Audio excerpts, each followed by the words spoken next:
Saudara dan saudari, dalam video saya sebelumnya, saya sudah berbicara banyak tentang ketiga tradisi besar yang mempunyai pengaruh besar dalam pembentukan kitab suci. Pertama adalah tradisi Saduki, yang kedua adalah tradisi Farisi, dan yang ketiga adalah tradisi Septuaginta. Saya minta bagi Anda yang belum nonton video-video itu, sebaiknya nonton dulu, sehingga bisa memahami dengan baik video ini. Baik, saudara dan saudari, dari ketiga tradisi besar tadi, tradisi Saduki, tradisi Farisi, dan tradisi Septuaginta, mana yang digunakan oleh Yesus Kristus, para rasul, dan gereja perdana? Apakah tradisi Saduki, apakah tradisi Farisi, ataukah tradisi Septuaginta? Saudara dan saudari, jawaban untuk pertanyaan ini adalah tradisi Septuaginta. Yesus, para rasul, dan gereja perdana menggunakan tradisi Septuaginta. Dan tentu Anda mau bertanya, mengapa? Atau apa bukti-buktinya? Saya mau memberikan beberapa bukti penting untuk kita ketahui bahwa Yesus, para rasul, dan gereja perdana menggunakan tradisi Septuaginta. Poin yang pertama, yaitu bahwa Yesus sendiri mengutip kitab-kitab dari Septuaginta, termasuk buku-buku Deuterokanonika atau kitab-kitab Deuterokanonika. Salah satu contoh praktis yaitu ketika Yesus mengajarkan murid-muridnya doa Bapa Kami yang kita doakan setiap hari, bahkan secara pribadi. Nah, itu terlihat jelas di dalam Injil Matius bab 6 ayat 12 yang berbunyinya begini. Ampunilah kesalahan kami, seperti kami juga mengampuni orang yang bersalah kepada kami.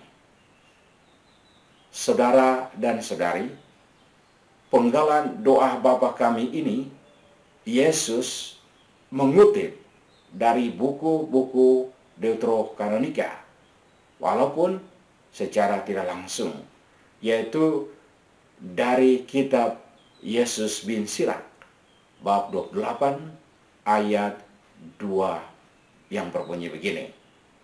Bab 28 ayat 2 yang berbunyi, ampunilah kesalahan kepada sesama orang, niscaya dosa-dosamu pun akan dihapus juga jika engkau berdoa. Saudara dan saudari, kitab Yesus bin Sirak adalah salah satu kitab dalam Deuterokanonika yang orang-orang Protestan tidak mengakuinya sebagai kitab yang kudus. Sedangkan kita orang Katolik Roma dan Katolik Ortodoks mengakuinya sebagai buku yang kudus. Buku yang diilhami oleh Roh Kudus. Roh Kudus sebagai penulis utama, sedangkan manusia adalah penulis kedua. Jadi, bagi Katolik Roma dan Katolik Ortodoks, kitab Yesus bin Sirak adalah buku yang kudus. Karena Yesus sendiri menggunakannya, Yesus sendiri tidak melarang kita untuk menggunakannya. Poin yang kedua, para penulis Perjanjian Baru seperti Matius, Lukas, Paulus mengutip buku-buku Septuaginta. Gleason, Archer Jr., ya, ada seorang yang bernama Gleason Archer Jr. adalah sarjana Alkitab, teolog, pendidik, yang lahir pada tahun 1916. Dia dari Massachusetts, Amerika Serikat, USA, mengemukakan bahwa sekitar 90% atau 340 kutipan Perjanjian Lama yang ada di dalam Perjanjian Baru itu berasal dari kitab Septuaginta, yaitu bahasa Yunani. Dan hanya 10% yang berasal dari bahasa Ibrani. Itu poin yang kedua.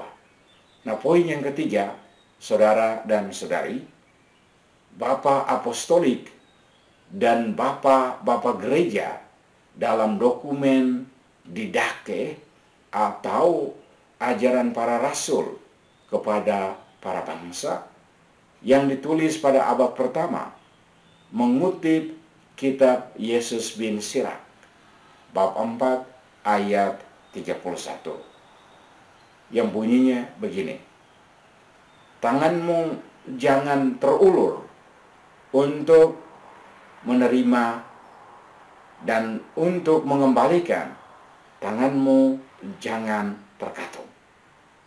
Bahwa kita harus terbuka untuk menerima dan kita harus terbuka untuk memberi. Ya, kalau dalam bahasa kitab suci, ya, dalam bahasa Injil, yaitu bahwa kita sudah menerima cuma-cuma, maka kita akan memberikannya pun dengan cuma-cuma. Baik, poin yang keempat, yaitu Santo Polikarpus dari Smyrna pada abad kedua, pada tahun 135, mengutip kitab Tobit bab 4 ayat 10, kitab Tobit bab 12 ayat 9 di dalam suratnya kepada umat di Filipi. Dia mengutip kitab-kitab itu. Berarti menurut Santo Polikarpus, kitab Tobit itu adalah kitab yang baik, kitab yang kudus, sehingga dia menggunakannya. Maka kita pun tidak salah kalau gunakan kitab Tobit.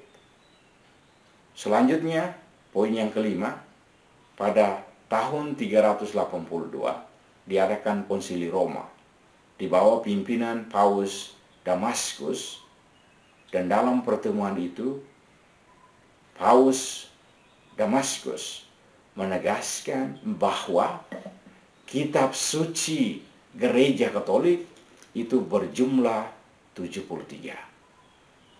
Kitab ini berjumlah 73 buku, yaitu 46 dari Perjanjian Lama dan 27 dari Perjanjian Baru. Jadi sejak awal, sehingga seluruh buku yang ada di sini, yaitu ada 73. Ya, jadi saudara dan saudariku yang terkasih, itulah kitab suci. Itulah tradisi Septuaginta yang diikuti oleh Yesus sendiri, oleh para rasul dan gereja perdana. Saudara dan saudariku yang terkasih, kini saya ingin memberikan beberapa catatan kritis mengenai topik ini.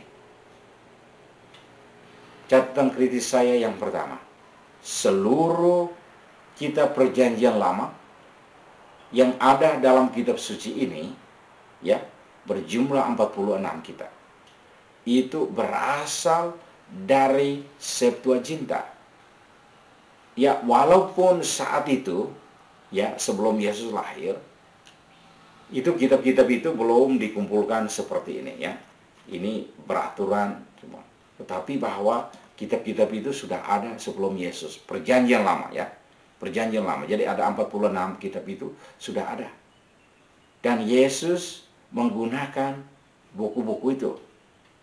Ya, jadi itu yang saya katakan seperti kita kutip dalam bukti-bukti pertama tadi. Baik, jadi ini adalah kumpulan kitab-kitab dari Septuaginta. Poin yang kedua, seluruh kitab Perjanjian Lama yang berjumlah 46 kitab ini tidak bertentangan dengan ajaran Yesus Kristus, tidak bertentangan dengan ajaran gereja. Mengapa? Karena Yesus sendiri menggunakannya. Nah, kalau Yesus sendiri menggunakan kitab-kitab itu, mengapa kita tidak mau gunakan? Kalau Yesus sendiri tidak melarang untuk menggunakan buku-buku itu, mengapa kita mau melarangnya? Nah, saudara dan saudari, Yesus sendiri tidak punya masalah dengan kitab-kitab dalam Perjanjian Lama, termasuk Deuterokanonika yang tidak disetujui oleh orang-orang Protestan. Saudara dan saudariku yang terkasih, ya, saya akan jelaskan mungkin di video lain.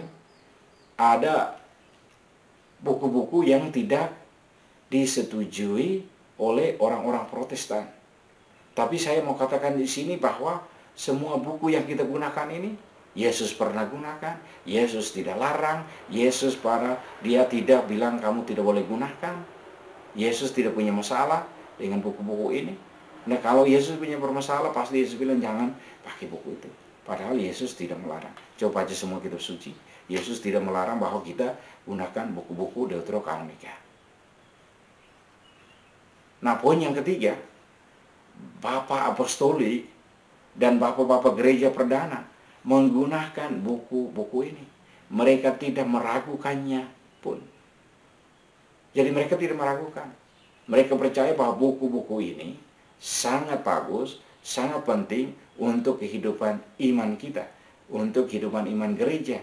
Dan lebih lagi adalah bahwa buku-buku ini yang diilhami oleh Roh Kudus akan menghantar kita kepada Allah sendiri. Akhirnya, saudara dan saudariku yang terkasih,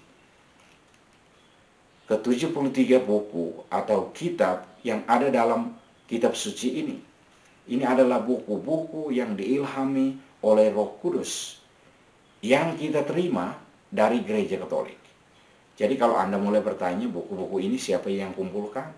Gereja Katolik yang kumpulkan. Buku-buku ini sangat penting untuk kehidupan iman kita. Ya, seperti yang diungkapkan dengan jelas oleh Santo Timotius dalam suratnya yang kedua, bab 3 ayat 16 yang berbunyi demikian. Segala tulisan yang diilhamkan, ya, segala tulisan yang diilhamkan Allah memang bermanfaat untuk mengajar, untuk menyatakan kesalahan, untuk memperbaiki kelakuan, dan untuk mendidik orang dalam kebenaran.